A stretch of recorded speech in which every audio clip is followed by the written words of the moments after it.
নমস্কার, 24 ঘন্টা আপনাদের স্বাগত। নিউজ 24 আপনাদের সঙ্গে রয়েছে আমি অর্পিতা। শুরুতে যে খবরের দিকে নজর রাখবো, ভোটের দিন অর্থাৎ গত 25 তারিখ ধাক্কাধাক্কির ঘটনায় রূপা গাঙ্গুলির বিরুদ্ধে জামিন অযোগ্য ধারায় মামলা রুজু হয়। আজ হাওড়া আদালতে আগাম জামিন নিতে বিজেপি প্রার্থী রূপা গাঙ্গুলি ইতিমধ্যেই তিনি সেখানে পৌঁছে গিয়েছেন। রূপা গাঙ্গুলির অবশ্য বক্তব্য, অনিমেষ রায় নামে এক বিজেপি কর্মীর বিরুদ্ধে মামলা করেছে পুলিশ এবং সেই বিষয়ে তিনি আদালতে এসেছেন।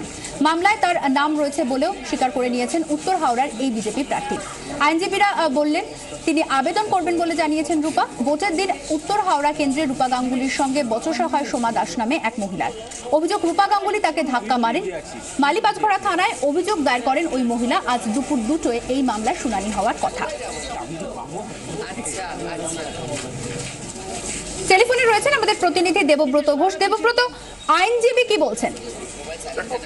রূপা গাঙ্গুলির আইনজীবী বরুণ দে সরকার তিনি যেটা পরিষ্কারভাবেই জানিয়েছেন যে গত 25 তারিখ ভোটের দিন একটি বচসায় জড়িয়ে পড়েন রূপা গাঙ্গুলি এবং তার বিরুদ্ধে মামলা শুরু করেছিল পুলিশ এবং তার মধ্যে একটি জামিন অযোগ্য ধারায় মামলা শুরু করা হয় এবং সেই তারই পরিপ্রেক্ষিতে আজকে হাওড়া আদালতে চিফ জুডিশিয়াল ম্যাজিস্ট্রেটের এজলাসে আত্মসমর্পণ করেন রূপা গাঙ্গুলি। তিনি আইনজীবীদের সঙ্গে নিয়ে আদালতে আসেন এবং সেখানেই তার কাগজপত্র জমা দেওয়া হয়, পুট দেওয়া হয় এবং দুপুর 2টোর সময় সেই মামলার শুনানি হবে এবং আইনজীবীরা যেটা মনে করছেন যে রূপার বিরুদ্ধে যে মামলা করা হয়েছে সেগুলো সম্পূর্ণ মিথ্যা মামলা, এই মামলার কোনো রকম ছাড়বস্তু নেই এবং দুপুর 2টোর সময় জানা যাবে যে চিফ জুডিশিয়াল ম্যাজিস্ট্রেট তিনি কি রায় দেন।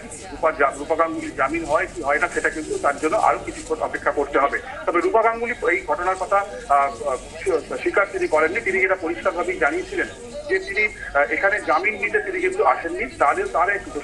তার বিজেপি একজন কর্মী অনিমেষ রায়, তার বিরুদ্ধে মামলা করেছিল পুলিশ এবং সেই মামলার পরিপ্রেক্ষিতে আজকে তিনি আদালতে আসেন। তবে তার বিরুদ্ধে যে মামলা রয়েছে এমনটা তিনি শুনেছেন, তার কাছে কোনো রকম নোটিশ আসেনি এবং সে কারণে তিনি কিন্তু জামিন নিতে এখানে আসেননি এমনটাই তিনি জানিয়েছেন।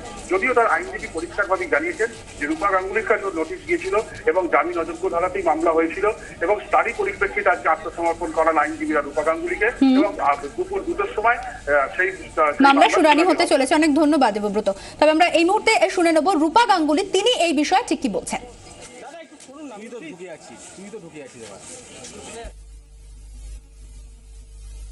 যখন তুমি বেলটা নিয়ে নিন, আমার বেল আর না নেওয়া নিয়ে আমার কোনোটাই কোনো সমস্যা নেই। লয়ার যা ঠিক করে দেবে। আমি অ্যাকচুয়ালি অনিমেষের জন্য এসেছি। দেখুন, একটা কর্মী আমাকে সামনেই পৌঁছয়নি, আমি তো বেল নিইনি এখনো। প্রশ্ন হচ্ছে আমার উকিলের কাছে যে কাগজটা এসছে, আমরা থানা থেকে যেটা রিসিপ্ট নিয়ে এসেছি, থানায় গিয়ে অ্যাকচুয়ালি এখন দেখা হলো যে আমার অ্যাড্রেসটা কি। ওরা বললো আচ্ছা আপনার অ্যাড্রেসটা দিন, তাহলে পাঠাই। মানে আমি যেহেতু এসছি, আমার উকিল বলছে যে নিয়ে নিতে পারে, তো আমি নিয়ে নিলেও না নিলেও না, আমার কিছু আসে যায় না। আমি অ্যাকচুয়ালি অনিমেষের জন্যই এসছি।